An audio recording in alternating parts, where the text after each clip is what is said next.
안녕하세요. 웅덩이 매매법 레버리지 ETF 장기 투자자 디벨로몽입니다. 오늘도 계좌 먼저 공개하고 시작합니다. 왼쪽에 미국 직투 계좌는 2억 9,100만 원 수익 중이며 오른쪽에 ISA 계좌는 1,700만 원 수익 중입니다. 여기에 두 번째 계좌 1,600만 원 수익과 환차익까지 현재 기준 총 3억 6,500만 원 수익 중인 상황입니다. 그리고 뒤에서 자세히 공유드리겠지만 이번 주 여행을 다녀오면서 미국 주식과 이더리움을 웅줍했다고 말씀드렸는데요. 비트코인을 이번 주에 전량 매도했고 이더리움으로 일부 리밸런싱 했습니다.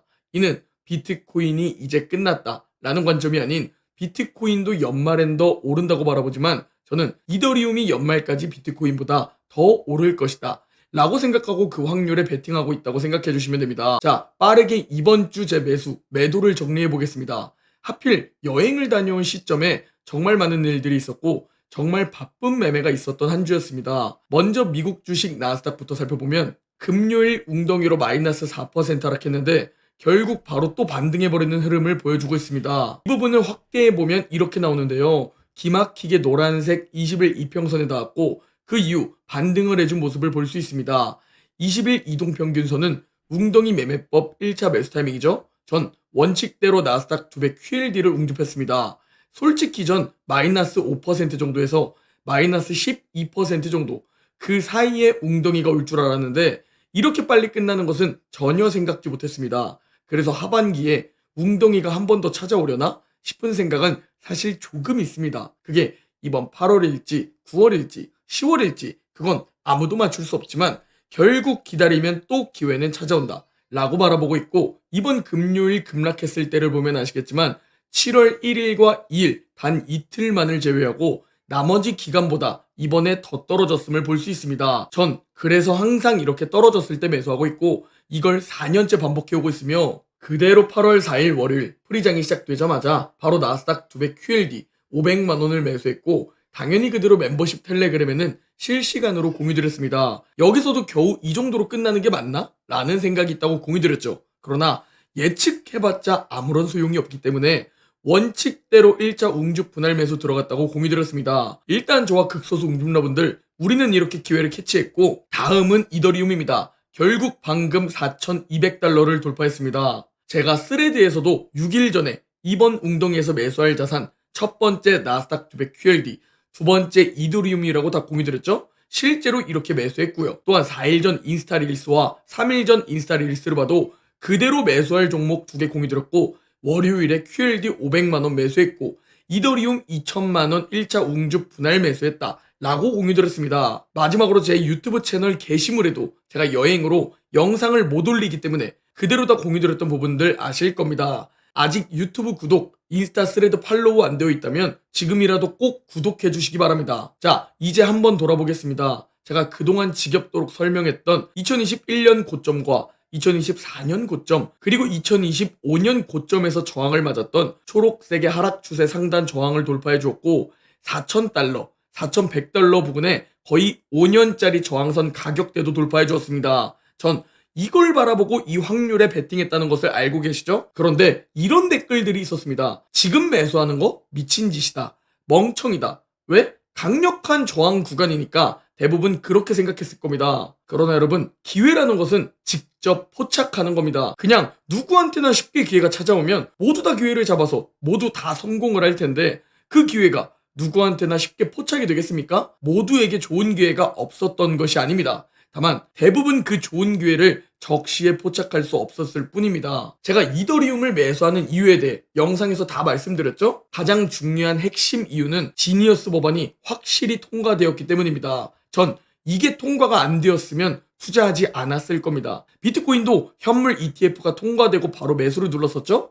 이게 통과가 되었을 때 이더리움이 수혜를 보고 결국 매수 수요가 훨씬 증가할 것이라고 본 겁니다. 또한 두 번째로 연결되는데 스테이블 코인 수혜로 봤기 때문입니다. 역시나 매우 강력한 매수 수요가 생길 것이라고 본 거죠. 여기에 정말 제가 아침부터 밤까지 자료들을 다 째려봤는데 알티코인 시즌 초입 구간에서 나오는 신호들이 거의 모두 공통적으로 계속 포착되었기 때문입니다. 좀 더 높은 가격에 사더라도 기회비용을 아껴줄 수 있기 때문에 이 신호들을 기다렸는데 기막히게 지니어스 법안이 같은 타이밍에 통과되고 포착되기 시작했습니다. 네 번째로 이 지니어스 법안이 통과되고 난 후 이더리움과 비트코인 차트를 비교해서 보면 아시겠지만 이더리움이 비트코인보다 방어력도 높아졌고 가격 상승률도 더 높아졌다는 것을 볼 수 있었습니다. 이는 이더리움이 연말까지 또는 이번 사이클이 끝날 때까지 대장 역할을 할 가능성이 높아졌다라고 바라볼 수 있겠죠? 여기에 블랙록과 트럼프 파이낸셜, 피터 틸, 톰 리 등 모두가 다 이더리움을 매집하고 있다는 것을 봤기 때문입니다. 즉 이들은 무언가 알고 있겠죠? 이들이 떨어질 자산에 투자하진 않을 거 아닙니까? 결국 핵심은 지니어스 법안의 통과 수혜로 연결되며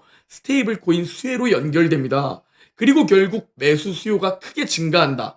이게 핵심이라고 보시면 되고 전 이런 이유들을 가지고 이번엔 뚫을 확률이 높다고 본 겁니다. 남들과는 다르게 말이죠. 그래서 비트코인을 7월 말에 1억 5천만 원 분할 매도하고 웅덩이를 대비한 현금 비중 확보와 함께 이더리움으로 리밸런싱을 진행했다고 공유드렸죠. 그리고 이번 주에 비트코인 남은 물량까지 모두 전량 매도했습니다. 총 이번 비트코인 사이클에서 비트코인으로 1억 정도 수익을 봤으며 첫 매수가 2023년 10월쯤 비트코인 현물 ETF가 승인되고 그때부터 지속적으로 웅줍과 돌파 매수를 반복했습니다. 왜냐하면 투자금을 늘려야 수익금이 늘어나기 때문입니다. 이렇게 비트코인 투자는 약 2년 만에 종료했고 소중한 1억이라는 자산을 추가로 얻을 수 있었습니다. 그리고 전 이제 이더리움으로 리밸런싱 했습니다. 약 1억 5천만 원 정도 매수했으며 현재 16% 수익률과 2,500만 원 정도 수익 중입니다. 역시나 이번에 웅줍 분할 매수를 통해 기회를 잡았습니다. 항상 말씀드리지만 최저점 몰빵 매수는 불가합니다. 그러나 3,500달러에 발목에서 분할 매수할 수 있었으며 그대로 멤버십 텔레그램에서는 실시간으로 모두 공유드렸습니다. 제 인생, 제 자산은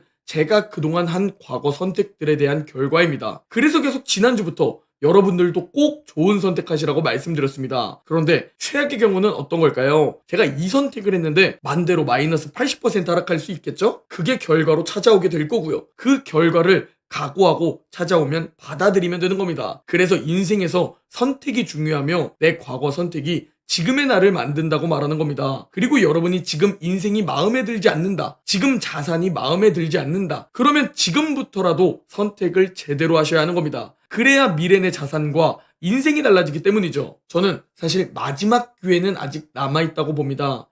물론 100%는 아니니까 참고만 해주시고 전 이 마지막 기회가 찾아오면 여기서도 매수한다는 말씀을 드립니다. 자, 집중해서 들으시기 바랍니다. 정말 중요한 4,000달러를 뚫고 올라가 주었죠? 그러나 돌파를 해주었다고 그냥 오르지 않습니다.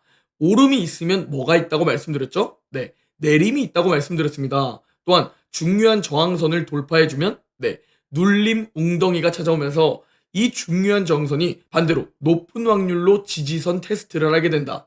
무조건은 아니지만 눌림 웅덩이가 찾아올 가능성이 있다 라고 생각해 주시면 됩니다. 저 역시 이 구간을 이제 다시 기다립니다. 그리고 기회는 짧게 오고 지나갈 것이기 때문에 이 기회를 저 역시 포착하기 위해 계속 째려볼 것이고요. 또 하나 아직은 매도할 생각이 없는 이유가 뭐냐? 왜 마지막 상승이 남아있다고 보느냐? 바로 김치 프리미엄이 다시 마이너스로 내려갔기 때문입니다. 즉 눈치 빠른 해외 기관들, 고래들이 매수했지만 아직 우리나라 개인 투자자들이 그 이상으로 달려들지 않았기 때문입니다. 제가 가장 중요하게 보는 지표가 바로 인간 지표입니다. 이보다 정확한 지표를 사실 보지 못했습니다. 분명히 언제라고는 말씀드릴 수 없지만 미국 주식에도 더 달라붙을 것이고 밈 주식은 그 이후 더 폭등하기 시작할 것이며 비트코인에도 달려들 것이고 이더리움에도 달려들고 생전 처음 듣는 잡코인에도 달려들게 될 겁니다. 그렇게 개미들이 다 탑승할 때까지 아마도 더 상승할 것이라고 판단합니다. 그게 제가 말하는 유동성 버블 랠리입니다. 우리는 그때 슬슬 분할 매도를 할 계획을 가지고 있고요. 그러나 아직은 솔직히 개미들이 달려들지 않았다고 봅니다. 미국 주식에는 조금 달려들었다고 보고 있습니다. 이상한 밈 주식들이 폭등하고 폭락하는 것을 보며 미국 주식에는 개미들이 조금 올라탔다고 보고 있습니다. 그러나 이더리움과 비트코인에는 아직이라고 보고 있습니다. 김치 프리미엄이 8% 위로 올라가면 우리는 슬슬 분할 매도를 생각해야 합니다. 2024년 고점에서도 2025년 고점에서도 그리고 2021년 고점에서도 반복되었습니다. 아직은 개미들이 달라붙지 않았고 마지막 기회를 주고 폭등할 것이라고 생각합니다. 가격과 기간은 모릅니다. 그냥 데이터만 볼 뿐이죠. 돌파를 해줬으니 눌림을 줄 가능성이 있다. 그리고 아직 김치 프리미엄이 마이너스다. 이게 제가 바라보는 마지막 기회가 남아있다라는 겁니다. 다시 한번 말씀드리지만 정말 짧게 주고 올라갈 것이라고 보고 있습니다. 그래서 이걸 포착하느냐 못하느냐가 중요하겠죠? 전 이번에도 포착할 것이고 그대로 다 공유드릴 겁니다. 선택은 여러분 스스로 하시는 겁니다. 최악의 경우 마이너스 80%를 각오하지 않으셨다면 미국 주식도 비트코인도 이더리움도 투자하시면 안 됩니다. 긍정적으로 상승을 바라보지만 투자에 무조건은 없습니다. 최악의 상황을 대비해두고 각오를 해두고 자산을 불려나가야 하는 것이 투자입니다. 전 그렇게 5년째 자산을 불려오고 있습니다. 단기간에 자산을 불릴 순 없었습니다. 벌써 5년이라는 시간이 흘렀습니다. 인내의 5년이었으며 그 구간에서 항상 남들보다 싸게, 남들보다 많이 매수해서 남들보다 오래 보유하며 자산을 불리고 있습니다. 그리고 비트코인도 마찬가지입니다. 이번 주 전량 매도로 2년 동안의 투자가 끝났고 전 과거 제 선택으로 2년 동안 1억을 추가로 결과로 불릴 수 있었습니다. 그리고 이제 이더리움 기회를 잡고 지금 제 선택으로 미래 결과를 얻을 겁니다. 함께 기회를 잡기 위해 참고하고 싶은 분들은 고정 댓글 확인해 주시기 바랍니다. 오늘 영상은 여기까지입니다. 제 영상이 도움이 되셨다면 구독, 좋아요, 댓글, 알림 설정 부탁드립니다. 그럼 다음 영상에서 뵙겠습니다.